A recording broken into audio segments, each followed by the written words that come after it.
میں آپ کو کل کی ملاقات کا احوال بتاؤں تو کل جو مریم نواز صاحبہ اور بلاول بھٹو صاحب زرداری صاحب کی جو ملاقات ہوئی اس میں بھی یہ سوال زیر غور آیا. اور آپ کو پتہ ہے بلاول بھٹو، میں نے آپ کو پہلے بھی خبر دی تھی اسی پروگرام میں کہ بلاول بھٹو نے جب پہلی ملاقات کی تھی اس وقت بھی کہا تھا کہ اچھا حکومت گرا دیں تو واٹ نیکسٹ، کیا ہوگا. اور کل بھی یہ سوال پوچھا گیا جس کے جواب میں پی ایم ایل این کی طرف سے اور ان کے لوگوں نے مختلف تجاویز دی. خیر وہ بھی میں آپ کو بتاتا ہوں. تو لیکن باٹم لائن یہ کہ یہ جلسہ ہوگا، شاندار ہوگا، کامیاب ہوگا، لیکن اس کے بعد کیا ہوگا؟ اس کے بعد پی ڈی ایم کے اندر ابھی ہمیں اتفاق رائے کے لیے بھی انتظار کرنا ہوگا اور اگلا قدم وہ کیا لیتے ہیں وہ بھی سوچنا ہوگا. مجھے کچھ اندازہ ہے کہ اگلے اقدامات کیا ہیں، وہ میں آپ کو بتاتا ہوں. آپ کو کیا لگتا ہے سعد، آنے والے وقت میں کامیاب جلسوں کے بعد پی ڈی ایم کا اتحاد اسی طرح سے قائم اور دائم رہے گا؟ تمام معاملات پر اسی طرح سے یکسوئی سے یہ لوگ چلتے رہیں گے؟ دیکھیے سب سے پہلی بات یہ ہے کہ پی ڈی ایم کی جتنی بھی پولیٹیکل پارٹیز ہیں ان سب کا اگر آپ کلیکٹیو ویٹ دیکھ لیں کہ کس شہر میں وہ سب سے زیادہ اپنا وزن دکھا سکتے ہیں تو وہ شہر کراچی نہیں، پشاور نہیں، ملتان نہیں، گجرانوالہ نہیں، وہ شہر لاہور ہے. اس وجہ سے کہ لاہور میں پیپلز پارٹی کی بھی پریزنس ہے، لاہور میں مولانا صاحب کی بھی پریزنس ہے، دیگر جماعتوں کی بھی پریزنس ہے اور نون لیگ کا لاہور بہت عرصے سے گڑھ ہے، کم از کم پچھلے 30 سال سے گڑھ ہے. تو اس کے اندر تو کسی کو کوئی سرپرائز نہیں ہونا چاہیے. ہم کل جب بات کر رہے ہوں گے کہ 25,000 30,000 40,000 بندہ آیا ہوا ہے تو کوئی اس کے اندر دو رائے نہیں ہونی چاہیے. اب نون لیگ کا اگر لاہور کا ووٹ اکٹھا کر لیں کہ کتنے ووٹ پڑے تھے 2018 کے الیکشن میں تو وہ اس سے کئی گنا ہے. لیکن ساتھ ہی ساتھ لاہور ہی وہ جگہ ہے جہاں پہ آپ کو یاد ہوگا 2011 میں عمران خان صاحب نے بھی بہت بڑا جلسہ کیا تھا. آپ پاکستان کی تاریخ میں چلے جائیں تو لاہور میں بہت بڑے بڑے جلسے ذوالفقار علی بھٹو صاحب نے کیے، اصغر خان صاحب نے کیے، دیگر لوگوں نے کیے. لاہور کے اندر بڑے جلسے کرنا ایک پاکستان کی تاریخ کا ایک پورا اس کے اندر پوری تاریخ ہے. بلکہ جلسے چھوڑیں، اب سے کچھ ہفتے پہلے جب تحریک لبیک یا رسول اللہ صلی اللہ علیہ وسلم کے بانی کی وفات ہو گئی تھی تو ان کا جو جنازہ تھا وہ اسی جگہ کے اوپر تھا اور لوگ کہتے تھے کہ اتنے لوگ ہم نے کبھی کسی جلسے میں بھی نہیں دیکھے. تو لاہور میں مختلف پولیٹیکل پارٹیز کی سپورٹ ہے، اس کے اندر تو کوئی دو رائے نہیں ہونی چاہیے کہ کل کا جلسہ بہت بڑا ہوگا. ٹھیک ہے، ہو گیا. ایشو یہ ہے کہ اس جلسے میں ڈیمانڈ کیا ہوگی. یہ حکومت اپوزیشن یا پی ڈی ایم کیوں گرانا چاہتی ہے؟ اس وجہ سے گرانا چاہتی ہے کہ مہنگائی بہت زیادہ ہے، اس وجہ سے گرانا چاہتی ہے کہ بے روزگاری زیادہ ہے، اس وجہ سے گرانا چاہتی ہے کہ ہمارے ہیلتھ کے مسائل سالو نہیں ہو رہے، کہ ہمارے ایجوکیشن کہ آئین اور قانون کے مطابق نہیں چل رہا ہے، ایجوکیشن ریفارمز نہیں ہو رہے. تو یہ تو تمام وہ چیزیں جس پہ حکومت کہتی ہے کہ آپ بیٹھ کے بات کر لیں. حکومت کہتی ہے کہ آئین اور قانون کے مطابق ادارے چلنے کے اوپر بات کر لیتے ہیں. کل ہمارے سامنے ہمارے پروگرام کے اندر شفقت محمود صاحب نے کہا، اس سے پہلے وزیر اعظم صاحب کہہ چکے ہیں. حکومت کہتی ہے مہنگائی پہ بات کر لیتے ہیں، حکومت کہتی ہے بے روزگاری پہ بات کر لیتے ہیں، حکومت کہتی ہے معاشی پالیسی کے اوپر بات کر لیتے ہیں، فورن پالیسی پہ بات کر لیتے ہیں. ایک چیز جس پہ حکومت بات نہیں کرنا چاہتی وہ ہے آپ کا احتساب کا عمل، نیب کے کیسز، نیب کے قانون میں ترامیم. صرف اس چیز پہ بات نہیں کرنا چاہتی. اب کیا ان جلسوں کا مقصد جو کہ حکومت کی آفر قبول نہ کرتے ہوئے رد کرتے ہوئے جلسے ہو رہے ہیں، کیا اس کا مطلب ہے کہ اپوزیشن کی ایفیکٹولی ایک ڈیمانڈ نیب کا قوانین ہی ہے، نیب کا قانون ہی ہے؟ کیا اپوزیشن کی جو ایک ڈیمانڈ ہے وہ صرف نیب کی کیسز ہی ہیں؟ کیونکہ ان کے علاوہ جتنی چیزیں ہیں جو اپوزیشن جن کی بات کر رہی ہے، نشاندہی کر رہی ہے، وہ بالکل درست مسائل ہیں. حکومت کہتی ہے بیٹھ کے بات کر لیتے ہیں. تو آپ بات بھی نہیں کرنا چاہ رہے اور آپ جلسہ کرنا چاہ رہے ہیں کہ ایسی جگہ پہ جہاں پہ سب نے پہلے سے تسلیم کر لیا کہ آپ کے بہت نمبرز ہوں گے، کرونا پھیلنے کا اور دیگر چیزوں کے مسائل ہم ایک طرف چھوڑ دیتے ہیں. تو پھر آپ جلسہ کرنے کی وجہ کیا ہے؟ کون سی وہ ڈیمانڈ ہے، کون سی وہ چیز ہے جس کی وجہ سے آپ حکومت کو ڈسلوج کرنا چاہ رہے ہیں؟ تمام چیزوں پر حکومت آپ سے بات کرنا چاہتی ہے، صرف ایک چیز ہے، وہ احتساب کا عمل ہے. بالکل. تو اس کو آپ جس بھی طریقے سے پڑھ لیں. میں ایک جملہ اور کہوں کہ ابھی حبیب صاحب نے کہا کہ پرائم منسٹر کون ہوگا اگر یہ وش لسٹ پوری بھی ہو جاتی ہے تو ذرا واضح کرتے چلیں کہ نواز شریف صاحب پرائم منسٹر ہو نہیں سکتے، ڈسکوالیفائڈ ہیں. مریم نواز صاحبہ پرائم منسٹر ہو نہیں سکتی، ڈسکوالیفائڈ ہیں. فضل الرحمان صاحب اس وقت کوئی الیکٹڈ ممبر ہے نہیں، پرائم منسٹر ہو نہیں سکتے کیونکہ اس کے لیے ان کو ایک سیٹ نیشنل اسمبلی میں جیتنی پڑے گی. تو جو پی ڈی ایم کے پاس لوگ موجود ہیں ان میں سے بلاول بھٹو زرداری صاحب ایک ایسے شخص ہیں جن کے پاس ایک ایم این اے کی سیٹ ہے اور کل کو پرائم منسٹر ہو سکتے ہیں. کیا یہ ملک سندھ کی گورننس آپ دیکھ لیں، سندھ کے پچھلے 15-20 سال کی گورننس دیکھ لیں، کیا وہاں پہ مہنگائی ختم ہوگی؟ جو بلاول بھٹو زرداری صاحب وفاقی حکومت میں وزیر اعظم بن کے مہنگائی ختم کر دیں گے؟ کیا وہاں پہ دوائیاں مل رہی ہیں جو وہ وفاقی حکومت میں آ کے دلوا دیں گے؟ بھائی آپ بلاول بھٹو زرداری صاحب کو صبح وزیر اعظم بنا دیں گے تو کون سی چیز کم ہو جائے گی؟ سندھ کی حکومت کا حالات نہیں دیکھ لیے پچھلے 10 سال کے؟ بہرحال مسلم لیگ نون کے سینئر رہنما رانا ثناء اللہ صاحب ہمارے ساتھ موجود ہیں۔ رانا ثناء اللہ صاحب، اب تک 5 جلسے ہو چکے، کل کا جلسہ بھی ہو جائے گا 13 دسمبر کو مینار پاکستان پر۔ اب تک پی ڈی ایم نے تمام جلسے جو ہیں وہ آپ کی نظر میں کامیاب، جلسہ بھی جو ہے وہ بہت بڑا جلسہ ہو جاتا ہے، واٹس نیکسٹ؟ اس کے بعد پھر اب پی ڈی ایم کیا کرنے جا رہی ہے؟ دیکھیں جی، ایک تو یہ ہے کہ یہ جو عمران خان نیازی صاحب ہیں، یہ خود بھی اور ان کے اقتداری ہیں وہ 30 اکتوبر 2011 کے بعد یہ کہتے نہیں سکتے کہ جی ہم نے جلسہ کیا تھا مینار پاکستان پہ اور اس کے بعد جو ہے وہ کوئی جلسہ نہیں کر سکا، کوئی اس کو بھر نہیں سکتا۔ ایک تو یہ ہے کہ ایک ایسی جماعت، ایک ایسی حکومت ایک جلسے کی بنیاد پہ جو بنی ہے، یہ انشاءاللہ تعالی جو ہے وہ 30 اکتوبر 2011 کے جلسے کی بنیاد پہ ان کو جو ہے وہ تھوڑی اہمیت ملی تھی، اور یہ اب 13 دسمبر 2020 کے جلسے سے انشاءاللہ جو ہے نا ان کا جو ہے وہ خاتمہ بھی جلسے سے شروع ہوئی جلسے پہ ختم ہوگی۔ یہ معاملہ یہ ہے کہ 13 دسمبر کو انشاءاللہ تعالی یعنی کل پورا لاہور انشاءاللہ تعالی اور پنجاب اور پاکستان کے مینار پاکستان پہنچ کے جہاں پہ قرارداد پاکستان پاس ہوئی تھی، پاکستان کی بات ہوئی تھی، پاکستان کی بنیاد رکھی گئی تھی، وہاں پہ پاکستان کے عوام بات کا اعادہ کریں گے، پھر پاکستان میں جمہوریت ہوگی، پاکستان میں عوام کے ووٹ، عوام کے فیصلے، اور پاکستان جو ہے اسے آئین اور قانون کے مطابق چلایا جائے گا، کوئی آئین سے مبرہ نہیں ہوگا، اور جب پاکستان آئین اور قانون کے مطابق چلے گا تو پھر یہاں پہ نہ کوئی رانا صاحب آپ کا جو سیاسی موقف ہے یہ بالکل ٹھیک ہے، غیر آئینی غیر، اور آپ کے اس دعوے پہ بھی ہمیں یقین ہے کہ کل آپ بہت بڑا جلسہ کر لیں گے، لیکن یہاں پر سوال یہ پیدا ہوتا ہے کہ دستور اور آئین جس کا آپ ذکر کر رہے ہیں، قانون، اس کے مطابق تو حکومت گرانے کے لیے جلسے کی ضرورت نہیں ہے، حکومت گرانے کے لیے عدم اعتماد کی ضرورت ہے۔ رانا صاحب کی لائن شاید ڈراپ، رانا ثناء اللہ کی صرف لائن ڈراپ ہو کے دوبارہ ان سے رابطہ کرتے ہیں۔ اب دیکھیں یہاں پہ یہ معاملہ ہمیں ڈیفرنٹ انداز میں، جیسے ان کا ایک انداز ہے اور پھر ایک اس کا آبجیکٹیو ویو ہے، ہمیں یہ دونوں دیکھنے ہوں گے۔ اس وقت تک اگر آپ اپوزیشن کو دیکھیں تو حکومت کے خلاف یہ ایجیٹیشن کے موڈ میں ہے۔ ایجیٹیشن سے کیا پاکستان میں آپ نے حکومتیں گرانے کا نئے سرے سے آپ نے اس کی بنیاد رکھنی ہے؟ اگر آپ یہ بنیاد رکھ دیں گے تو کل کو جو آپ کی حکومت ہوگی اس کے خلاف تو بہت چھوٹی سی ایجیٹیشن پہ حکومت رانا صاحب آپ کو آواز آ رہی ہو تو سوال ایک چھوٹا سا، اب سے پہلے جن بھی اپوزیشن پارٹیز نے آپ کے دور میں بھی جب جلسے کیے، پروٹیسٹ کیے، دھرنے دیے، تو ان کی ایک کوئی اسپیسیفک ڈیمانڈ تھی جو مانی نہیں جا رہی تھی؟ عمران خان صاحب کہتے تھے 4 حلقے کھول دیں، وہ مانے نہیں جا رہے تھے، نہیں وہ استعفیٰ مانگ، لیکن 4 حلقوں کے اوپر بات ہوئی، پھر جب جوڈیشل کمیشن بنا تو وہ واپس آ گئے۔ طاہر القادری صاحب کی بھی اس طرح اسپیسیفک ڈیمانڈز تھیں۔ حکومت یہ کہتی ہے کہ آپ کی جتنی ڈیمانڈز ہیں سوائے احتساب کے عمل کے، آپ کی جتنی ڈیمانڈز ہیں ہم ان پہ بیٹھنے کے لیے، بات کرنے کے لیے تیار ہیں۔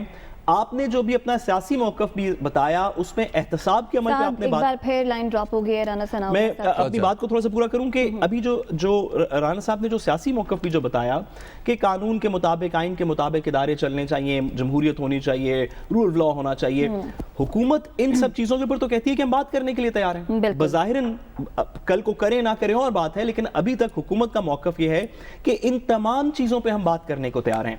تو جو سوال پی ڈی ایم کی لیڈرشپ سے ہے وہ یہ ہے کہ وہ کون سی ڈیمانڈ ہے جو حکومت مان نہیں رہی جس کی وجہ سے آپ ایجیٹیشن کرنا چاہتے ہیں. اب سے پہلے ایجیٹیشن جن جن لوگوں نے بھی کی انہوں نے ایسی چیزوں پہ کی جہاں پہ ان کی کوئی ڈیمانڈ تھی, حکومت مان نہیں رہی تھی.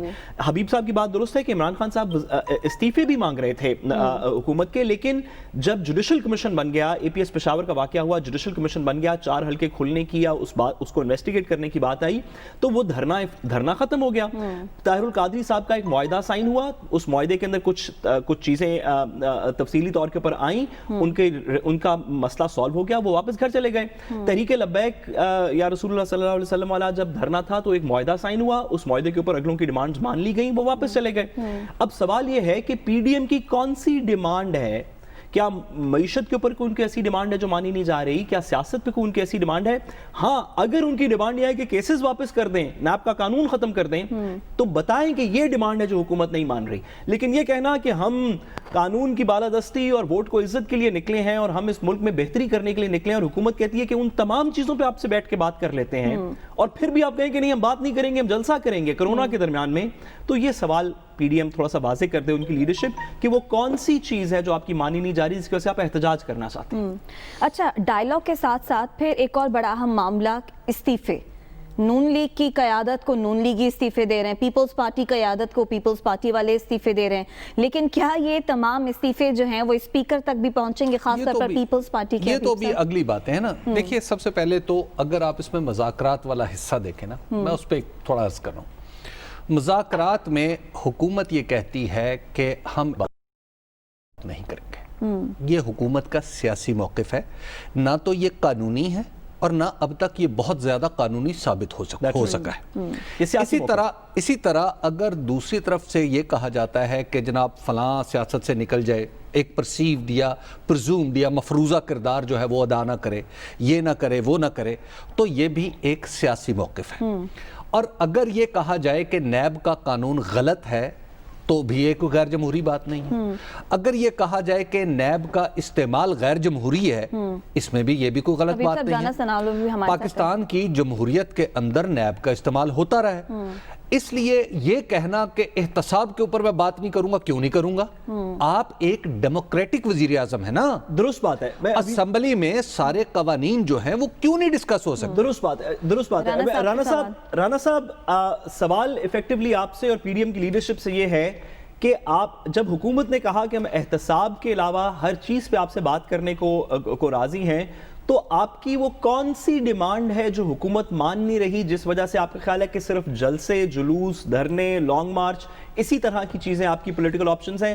وہ کون سی چیز ہے جو آپ ڈیمانڈ کر رہے ہیں جو حکومت جس پہ بات کرنے کو تیار نہیں؟ Not responding at the moment. میرا خیال ہے رانا صاحب کئی سفر میں ہیں, تو چلیے خیر رانا صاحب. اچھا, اب دیکھیے کہ یہاں پر جب آپ مذاکرات کی بات کرتے ہیں تو آخر حکومت کو یہ بار بار کہنے کی کیا ضرورت ہے کہ احتساب پہ بات نہیں کریں گے؟ کیوں نہیں کریں گے؟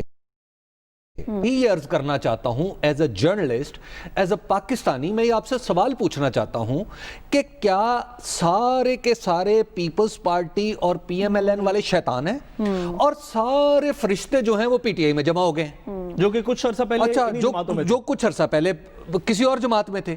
میں پوچھنا چاہتا ہوں کہ خسرو بختیار کے اثاثوں پہ بات کیوں نہیں ہو سکتی؟ میں یہ بھی پوچھنا چاہتا ہوں کہ نیب جو ہے یہ فیصل ووڈا کے اثاثوں پہ بات کیوں نہیں کرتا؟ علی زیدی امریکہ میں خود بتا رہے ہیں, ٹیلی ویژن پہ آگے ان کے بارے میں خبر آئی اور جس کی انہوں نے تصدیق کی کہ وہ امریکہ میں وہ تھے, وہ بینکرپٹ ہو چکے تھے. اچھا, اس طرح کے صلاحیتوں کے لوگ ہمارے وزراء ہیں تو ہم کیوں نہیں بات کر سکتے؟ نیب کے 3 نوٹسز عبدالحفیظ شیخ کو گئے ہیں جو وزیر خزانہ ہیں, وہ کیوں نہیں پیش ہوئے وہاں جا کے؟ جب یہ احتساب پہ بات نہیں کروں گا, یہ کیا طریقہ ہے؟ بات یہ ہے کہ آپ اپنے سیاسی موقف کو, آپ اپنے سیاسی دشمن کے ساتھ ہونے والے سلوک کو تو احتساب قرار دیں, اور جب آپ کے اوپر کوئی بات آئے تو آپ خود کو ایماندار قرار دے دیں. یہ نہیں ہو سکتا. تو لہٰذا احتساب کا پہ بات نہیں کروں گا, یہ اتنا ہی غلط نقطہ ہے جتنا غلط پی ڈی ایم کی طرف سے مذاکرات کو تسلیم نہ کرنا. جیسے کل اپنی ہماری محترمہ مریم نواز اور محترم بلاول بھٹو زرداری صاحب فرما رہے تھے.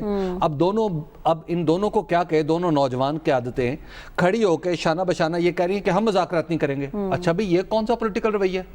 آپ مذاکرات نہیں کریں گے, یہ کون سا رویہ ہے؟ آپ کے ابا جان, اب قبلہ گاہی ابا جان جب جیل میں تھے اس وقت مذاکرات ہو رہے تھے. آپ کے قبلہ گاہی آصف علی زرداری جیل میں تھے تو این آر او ہو رہا تھا. آپ کے قبلہ گاہان جیلوں میں بیٹھ کے باہر حکومتیں بنوا اور گرا رہے تھے. آپ کی اے آر ڈی کے اجلاس میں لوگ بیٹھے تھے اور مذاکرات ہو رہے تھے. تو اب کون سے مذاکرات نہیں ہو سکتے؟ دیکھیں, لہٰذا ہماری ساری پولیٹیکل پارٹیز کو اپنا رویہ ٹھیک کرنا ہے, حکومت کو بھی اور اس کے ساتھ ساتھ پی ڈی ایم کو بھی. اور ہاں, لاسٹلی جو آپ استعفوں کی بات کر رہے تھے نا پیپلز پارٹی کی, یہ میں آپ کو خبر دے رہا ہوں کہ پیپلز پارٹی کے اندر یہ بات چیئرمین تک پہنچ چکی ہے کہ چیئرمین صاحب آپ ذرا ہمارے ہاتھ جڑے ہیں, اس بات پہ ذرا غور فرمائیں کہ 2008 میں پی ایم ایل این کے قریب ہوئے نقصان ہمارا, 2018 میں پی ایم ایل این کے نزدیک ہوئے نقصان ہمارا, آج اب پھر پی ایم ایل این کے نزدیک گلگت بلتستان میں ہوئے نقصان ہمارا. اب آپ پھر چیئرمین صاحب آپ پی ایم ایل این کے قریب ہو رہے ہیں, تو کیا معاملہ ہے؟ آپ پیپلز پارٹی کے چیئرمین ہی ہیں نا. دیکھیں سعد, آپ سے سوال کہ جو بات حبیب صاحب نے کی کہ دونوں طرف سے جو ہے وہ سیاسی سنجیدگی دکھانے کی ضرورت ہے, حکومت اور اپوزیشن تو اس طرح کے معاملات کو کیش کراتی ہی ہے, لیکن خدا نخواستہ کوئی بدامنی پھیلتی جواب لیں گے اس کا, لیکن اس بریک کے بعد ہمارے ساتھ رہیے گا.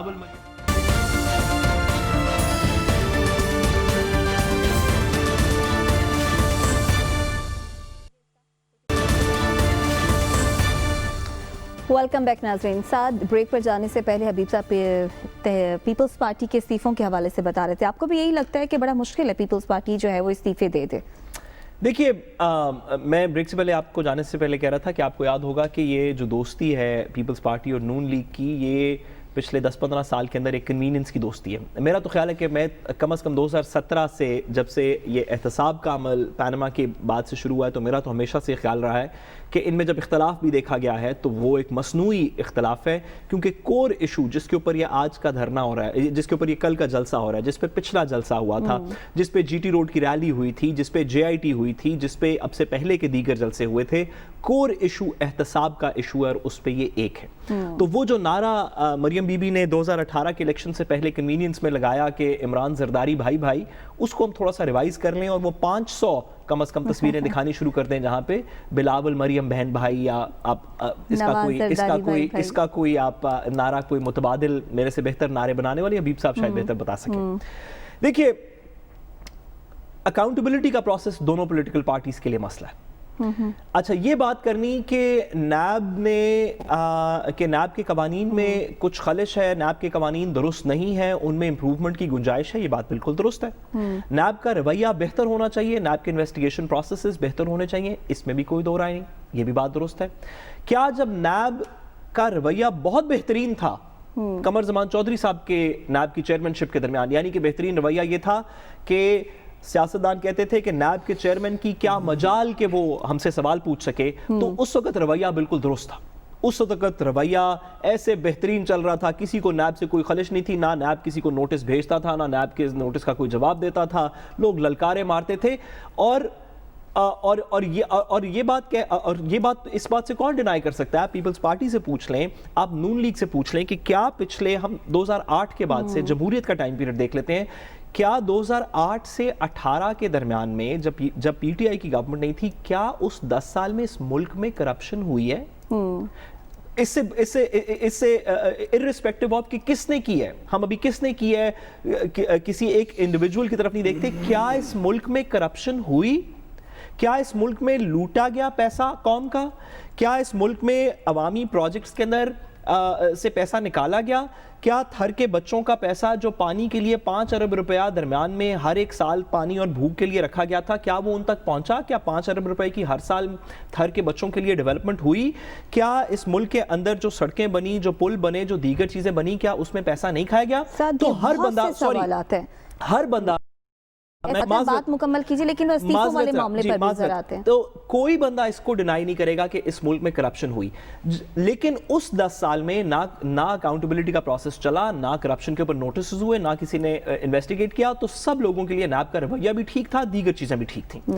آج بھی افیکٹو ایشو اکاؤنٹیبلٹی کا ہے، افیکٹو ایشو باقی ہر چیز پہ حکومت بات کرنا چاہتی ہے. ایک اکاؤنٹیبلٹی کا مسئلہ ہے جو دونوں پولیٹیکل پارٹیز کا ہے. اب پیپلز پارٹی ایسی سچویشن کے اندر، پیپلز پارٹی کا پچھلے 2-3 سال کے اندر ایک بڑی اچھی پولیٹیکل اسٹریٹجی رہی ہے کہ نون لیگ کو فرنٹ میں رکھا، وہ اپنی لڑائی لڑتی رہی اور پیپلز پارٹی بیک اینڈ پہ رہی، جس وجہ سے ہم نواز شریف صاحب کی پلیٹلیٹ کاؤنٹس تو ہر 5 منٹ بعد بتاتے رہے. آصف علی زرداری صاحب جو اصل میں بیمار ہیں، ان کی بیماری کی ہم نے پوری طرح تشخیص بھی نہیں کی، وہ ایک دن بھی جیل نہیں گئے، ان کو لیزی بوائے نیب کے اندر بھی ملا رہا. پیپلز پارٹی کا فرنٹ لائن کے اوپر آ کے لڑائی کرنا، یہ کہنا کہ ہم سب سے پہلے استعفے دے دیں گے، ہم سندھ گورنمنٹ گرا دیں گے، ہم سندھ گورنمنٹ گرانے کے بعد الیکٹورل کالج سینٹ کا پورا نہیں ہونے دیں گے، ہم نئے الیکشنز کی طرف جائیں گے، یہ ایک ایسا سٹیپ ہے جو پچھلے 3 سال میں اتنی بڑی کانفرنٹیشن کا سٹیپ زرداری صاحب نے نہیں لیا. کیا بلاول صاحب مریم صاحبہ کے ساتھ مل کے پیپلز پارٹی کو اس لڑائی کے فور فرنٹ پہ لائیں گے نہیں لائیں گے؟ تو میرا اس میں گیس یہ ہے کہ مریم بلاول بہن بھائی ایک طرف، لیکن اس طرح کی غلطی پیپلز پارٹی نہیں. صحیح. اچھا حبیب صاحب، بلاول بھٹو زرداری سے بہت سے لوگوں نے یہ تو پوچھ لیا کہ جناب آپ پیپلز پارٹی کے ہی چیئرمین ہیں نا، کہیں نون لیگ کے تو نہیں؟ نہیں ایسا نہیں کہا، ایسا نہیں پوچھا، انہوں نے کہا پیپلز پارٹی کے. مطلب بات ہوئی نا، وہ جو استعفوں سارے معاملے پر بات ہوئی، آنے والے وقت میں ہونے کیا جا رہا ہے؟ کوئی ہمیں اندر کی خبر دیں نا آپ کہ پیپلز پارٹی اب استعفوں کے معاملے پہ سوچ کیا رہی ہے؟ پیپلز پارٹی استعفوں کے معاملے پہ بہت کچھ سوچ رہی ہے. وہ ایک دفعہ عطاء اللہ قاسمی صاحب نے ایک دفعہ ایک فقرہ لکھا تھا کہ بہت سارے لوگ ایسے ہوتے ہیں جو پھونک کے قدم رکھتے ہیں، اور بہت سارے ایسے بھی ہوتے ہیں جو صرف پھونکتے رہتے ہیں، قدم نہیں رکھتے. تو اس وقت پاکستان پیپلز پارٹی کے اندر پھونکیں چل رہی ہیں. مجھے نہیں لگتا کہ استعفوں کا قدم اٹھے گا. اس کی وجہ یہ ہے کہ پاکستان پیپلز پارٹی کے اندر مجموعی طور پر یہ رائے بنتی ہوئی نظر آ رہی ہے. دیکھیں CEC میں جائیں، صورتحال بدل جائے. اب تک جو اوپینین نظر آ رہی ہے وہ یہ ہے کہ اگر ہم استعفے دے دیں، اور یہ بائی دا وے یہ سوال محترمہ مریم نواز کے سامنے بلاول بھٹو زرداری صاحب نے رکھا کہ انہوں نے کہا جی فیئر انف، استعفے دے دیں، واٹ نیکسٹ؟ اس کے بعد کیا ہوگا؟ کیا ہم نے ہمیشہ کمپین میں رہنا ہے؟ کیا ہم نے سب کچھ؟ انہوں نے کہا جی اگر فرض کیا ہم بائیکاٹ کی طرف چلے جائیں. تو بلاول بھٹو زرداری صاحب نے کہا کہ میڈم بائیکاٹ ہم 1985 میں گئے تھے، آج تک سیدھے نہیں ہو سکے. تو بائیکاٹ میں جانے کی بجائے ہمیں سوچنا پڑے گا کہ ہمیں کیا کرنا ہے. تو اس سوال پہ ابھی بہت سارے ifs and buts باقی ہیں جب تک اگلے چیزیں طے نہیں ہوتے. اور دوسری بات یہ کہ آج میں آپ کو ایک بتاؤں کہ ایک سینیٹر ہیں پاکستان پیپلز پارٹی کی، انہوں نے اپنے ایک بڑے جید وکیل ہیں پیپلز پارٹی کے، میں نام نہیں لینا چاہ رہا ایکچولی دونوں کا، ان سے پوچھا کہ یہ بتائیں، اشارتاً کہہ دیتا ہوں کہ یہ بتائیں کہ اگر سندھ اسمبلی ٹوٹ جائے تو پھر سینٹ کے الیکشن ہو جائیں گے؟ تو ان وکیل صاحب نے فوراً کہا جی سینٹ کے الیکشن ہو جائیں گے. تو وہ سینیٹر صاحبہ بڑی پریشان ہوئی، انہوں نے کہا تو پھر سندھ اسمبلی توڑنے کا ہمیں کوئی فائدہ نہیں ہوگا. انہوں نے کہا نہیں کوئی فائدہ نہیں ہوگا، کیونکہ جب سینٹ کا الیکشن اس وقت ہو جائے گا جب سندھ اسمبلی دوبارہ بن جائے گی. تو اور سندھ کی حد تک تو یہ صورتحال آپ کو ذہن میں رکھنی چاہیے کہ یہ ہے ڈسکشن کا لیول. دوسری بات، اب دیکھیے آپ پیپلز پارٹی کو ہم لاکھ برا کہتے ہیں، اور جناب بہت برے جی. میں I was just wondering کہ پیپلز پارٹی نے، آپ کو یاد ہے 2008 میں ڈالر کہاں سے لیا تھا؟ 70 روپے سے. چھوڑا کہاں؟ 98 روپے پہ. کتنا بنا؟ 28%. مسلم لیگ نون نے ڈالر کہاں سے لیا تھا؟ 98 روپے سے. چھوڑا کہاں؟ 124 روپے پہ. کتنا؟ 28%. اگر آپ کا، اور آپ ایکسپورٹ کا حساب دیکھ لیں، ایکسپورٹ پیپلز پارٹی نے چھوڑی کہاں تھی؟ 25 ارب ڈالر پہ. نون لیگ نے کہاں چھوڑی؟ 20 ارب ڈالر پہ. تو اب آپ ذرا دیکھیں نا کہ پرفارمنس وائز جس پرفارمنس پہ آپ پیپلز پارٹی کو کہتے ہیں کہ تباہ و برباد کر دینا چاہیے، پیپلز پارٹی کے نمبرز تو یہ تھے. اس پہ نون لیگ بھی اسی معیار پہ، اور اس پہ اگر آپ نون لیگ کو دیکھیں تو آپ کو کم تر معیار پہ نظر آتی ہے. تو بات یہ ہے کہ آپ پیپلز پارٹی کے بارے میں جو بہت ساری مس کنسیپشنز ہیں، وہ بھی تو پیپلز پارٹی کی دشمن ہے نا.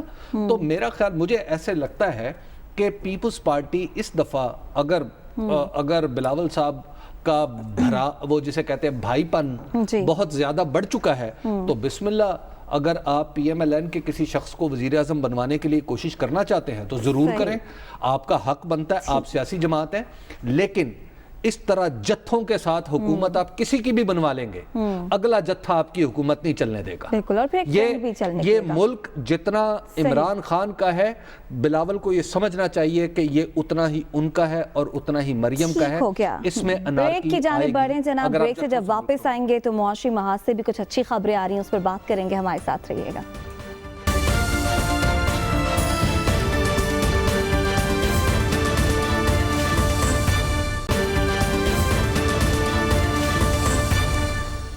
ویلکم بیک ناظرین. معیشت کے حوالے سے اچھی خبریں آ رہی ہیں اور کہا جا رہا ہے کہ کارخانوں میں ماشاءاللہ سے پیداوار اتنی بڑھ گئی ہے کہ مزدور بھی کم پڑ رہے ہیں. مسلسل 3 ماہ سے برآمدات میں بھی اضافہ ہو رہا ہے. ساتھ ہی ساتھ کرنٹ اکاؤنٹ خسارہ بھی گزشتہ 4 ماہ سے سرپلس ہے. وزیر اعظم عمران خان بھی اپنی ٹیم کو مبارکباد دے رہے ہیں کیونکہ چینی جو کہ 100 کراس کر گئی تھی وہ اب واپس 81 روپے پر آ گئی ہے. حبیب صاحب، یہ واقعی اب معیشت اس قدر بہتر ہو گئی ہے کہ اب اس کا ریلیف جو ہے وہ عوام کو ملنا شروع ہو گیا؟ دیکھیے، اگر تو پہلے تو یہ سمجھ لیجئے کہ معیشت کی ایکچولی حکومت کو کچھ سمجھ آنے لگی ہے، اور جب میں حکومت کو سمجھ آنے لگی ہے تو اس کا مطلب یہ ہے کہ وزیر اعظم کو سمجھ آنے لگی ہے. وزیر خزانہ اور ڈاکٹر رضا باقر گورنر اسٹیٹ بینک کو معیشت سمجھ نہیں آتی. میرا مشورہ آج بھی ان کے لیے ہے کہ 11ویں جماعت کی اکنامکس کی کتاب پڑھیں. حکومت میں ایک اہم شخص کا اضافہ ہوا ہے، وہ ہے ڈاکٹر وقار مسعود.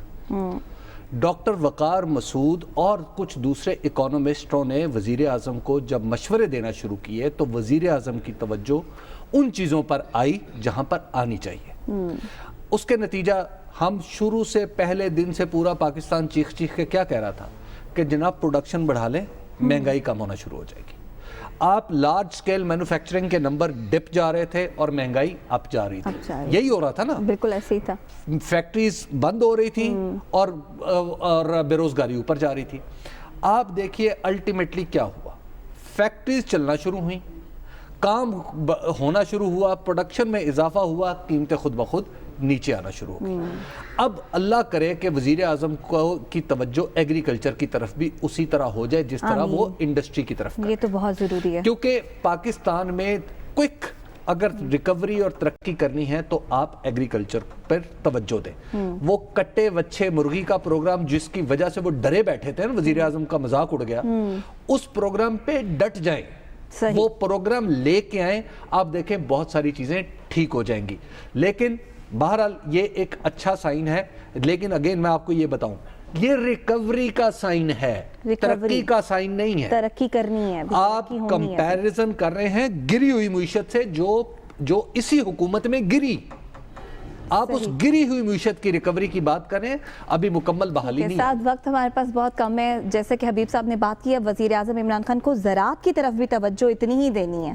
دیکھیے، ہم سے حبیب صاحب سے تو میں نہیں کہوں گا، مجھ سے بہت بہتر اکانومسٹ اور لوگ جو کہ انڈسٹری کو گراؤنڈ کے اوپر سمجھتے ہیں، چیمبرز کے صدور اور دیگر عہدیداران جن کو ہم نے اپنے پروگرام میں اب سے چند ایک ہفتے پہلے لیا تھا، ان سب نے کہا کہ حکومت کی پالیسیز جو ہیں وہ انڈسٹری کو بہتر کر رہی ہیں. عمران خان صاحب کے جو اوریجنل ان کے کیمپین کے وعدے تھے وہ ایفیکٹولی 2 نوعیت کے تھے. ایک احتساب کا جس کے اوپر وہ ڈٹے ہوئے نظر آتے ہیں. دوسرا یہ کہ میں اسٹرکچرل ریفارمز ایسے کروں گا جو کہ انڈسٹری میں، ٹیکس کلیکشن میں، سروس ڈیلیوری میں، ایز آف بزنس کے اندر، دیگر چیزوں کے اندر کچھ بہتری لائیں گے. عمران خان صاحب کو چاہیے کہ وہ اپنی وہ تقاریر واپس سنیں، ان کو کوئی بندہ ان کی سمریز واپس بنا کے دے اور ان وعدوں کو پورا کرنے کی طرف اپنے قدم اٹھائیں، جن میں سے کچھ انہوں نے اٹھائے ہیں لیکن مزید ٹھیک ہو گیا. اس کے ساتھ ہی پروگرام سے اجازت دیجیے. آپ سے کل ملاقات ہوگی. اللہ کے پاس.